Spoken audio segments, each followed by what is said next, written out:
Carrie Vance here in Miami Music Week with Dom Dollar and MK. What up? At One Music Ave and Radio Road. How you guys doing? Man, good. Yeah, Sleepy. Sleepy? Yeah. What time were you out till last night? 6 Were you? a.m. Yeah. I went out to I saw you at the DJing thing, then I went and saw Diplo, and then I saw Taylor Boss. I got home back. Well, damn, you did it all. What about you, Mark? What time you go to bed early? 4 maybe. How do you Mark, you've been doing this for a long time.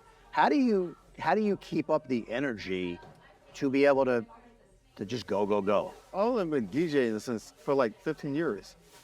Only been 15 years? But when I first met you, in the 90s. so that was just producing. Yeah. Oh, okay. That's so interesting. Not DJing, but writing records for DJing. Yeah. I can't imagine. Save my energy. But what made you go from like creating night crawlers, right, or remixing "Push the Feeling On" to But I'm saying, but what made you then decide you wanted to be a DJ? I think it's just the times. We have to, like you can't make music without DJ now.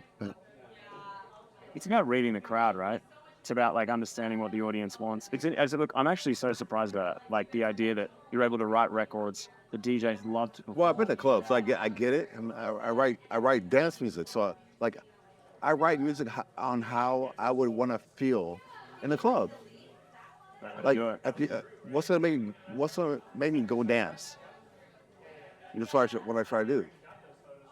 So Dom, how did you start? Did you start as a club DJ and then go into producing? Yeah, I was obsessed with collecting records. I kind of started in like the Bloghouse era of like 2006, 2007 when I was still in high school, just collecting records, and I ended up with the most ridiculous hard drives full of computers. Full of computers full of records, and ended up just being like DJing at all my friends' house parties, having a great time. That turned into clubs. I didn't start producing until I was probably like 21, I think. I'm 31 now. So yeah, it took about. You can tell. How old are you? So, is it $1 million question? Because he looks 30. A lot younger than me. I like that he doesn't answer the question. So that's what Google's for. Yeah, exactly. So let's talk about how does MK and Dom Dollar come together to do Rhyme Dust? Because I was doing an EP a few years ago, a collaborator's EP with like 4 of my favorite producers, and Dom was one of them. And so he came to my house, and he brought the idea of Rhyme Dust, and I loved it off the bat. But the crazy thing is, like, it was during COVID, to the point like where that was the day they like. The day until the Australian government decided they were going to close the border, my manager called me and said, "You got to get on a plane and go home right now." And I was sitting in the studio with Mark in his studio in LA. Yeah, we had to cut it. And I literally closed the laptop and I'm like, I got to go, and jumped to the car and left. So we had to finish the record via Dropbox link, sending him back for the better part of 12 months or more. And then finally got the chance to play the record out. The funny thing is, when we started playing the record out, I wasn't really getting the crowd vibe that I like to get before I'm happy with releasing a record. But That's a little back and forth, like working on it, tweaking it. But he... I put it on the internet. I leaked it and put it on the internet, and then the internet decided they really wanted it. Now, did you take credit for leaking it, or did Mark go, "Holy crap, it's leaked"? Full credit. Dom, full credit. Full credit.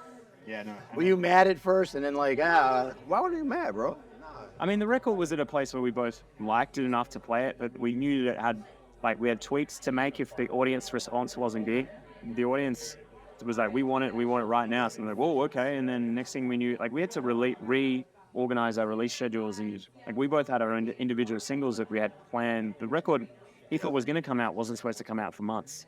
And the internet was like, we want it right now. Hurry up and get it done. We're like, all right, guys. So, did you find it harder with you having to fly back home and not get stuck in the U.S.? Was it harder to complete the song sharing files than being in the studio, or it really didn't make? Everyone does that now. Yeah. So that's a norm. I think there are pros and cons. I think when you're in the room together, you can gauge the vibe quite quickly. But I kind of enjoy when I'm collaborating, coming up with making sure you're on the same page, and then both going away and like then basically handing it back and forth. I actually like producing by myself. Yeah. I like no one in the room. No one. I've been like that forever, but that's just me though.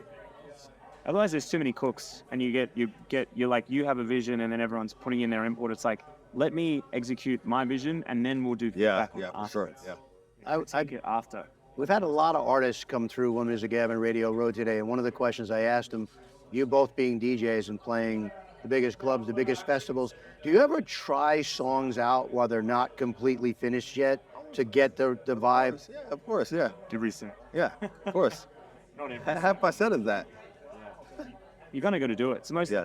It's actually an interesting time right now because we've been able to do that forever, but now with TikTok and things being able to go viral so quickly, you got to be careful because half-finished records, people give feedback. And For example, like my song "Look Right Through." Yeah. I played it, I made it, played it out, and just to test it out, and it went crazy. And that's at that point I'm like, oh, it became like a #1 single. Yeah. And what year was that? 13. Yeah. I remember seeing you. I came and watched you at, as a fan, went to see him at a festival called Stereosonic in Australia. I remember that was like Yeah, a big never meant to happen. Like it wasn't mixed. I mixed it myself in my bedroom. And what's the key to longevity? I mean, we've mentioned early 90s. The key, in my opinion, is like listen to the young kids. It's feedback. Now we're here at Miami Music Week. It's the one week in the U.S. where dance music is the Yep. spotlight. Yeah. A lot of young people Yep. wanting to make it in the business, seeking advice. What's a piece of advice each one of you would give to an up-and-coming artist? Be unique. Gotta be unique. Have to. Good advice. I mean, for me, it's be faithful to your own taste and don't lean into what's popular because trends change, but you'll hate yourself if you're writing something that you don't like. And I feel like it's something you're able to be much more genuine and connect with an audience that can see that and feel that, and you end up relating to your audience and your fan base a lot more because you just share a similar vision. So, But if you think of every great DJ right now, they all have a unique sound. Everyone does. Jamie, you, me, everyone. They have a unique sound. I feel like if you can't chase, don't chase. Just write what you like, You can and chase a little eventually, bit. In the beginning, you can chase a little bit, just kind of get there. But at some point, you have to be unique. yeah.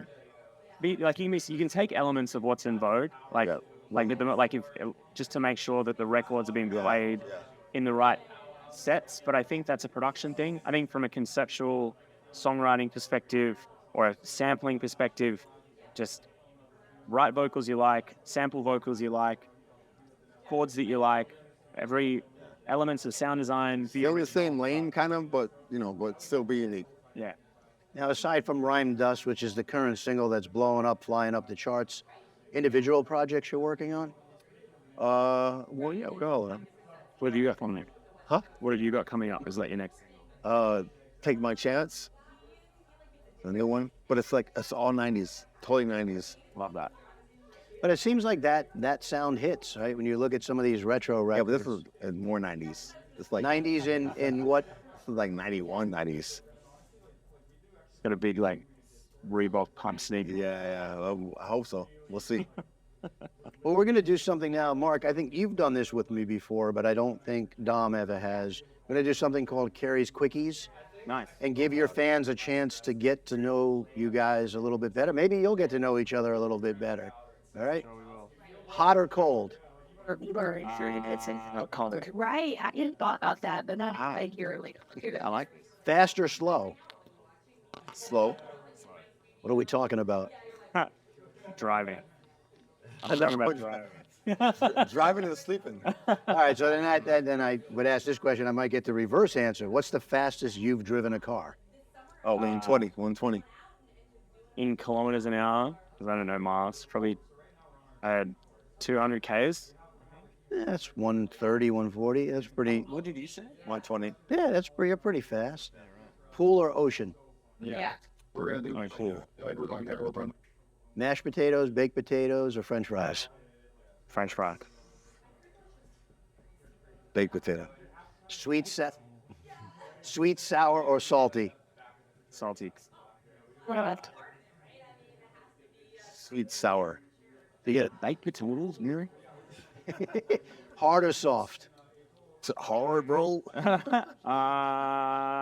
Soft. What are we talking about? Baked potatoes. Something breaks in your house. You fixing it or hiring somebody? Fixing it. You fixing it? Fixing this. My tour schedule right now, I'm handballing it off I gotta to fix anything. my manager James and and going to the gig. Recreational or medicinal? Neither. Neither. All right. Recreational. Before you go to sleep at night, you're reading a book, you're watching TV. Porn. Eating mashed potatoes. Mashed potatoes. What's the last song you sang in the shower? Rhymed us. Rhymed. Yeah, that You song. can't help sing it. Dude. Yeah. Yeah. Shout out Q-Tip for that one. Yeah. Well, thank you, MK. Thank you, Dolla. We appreciate you spending some time at One Music Ave and Radio Road.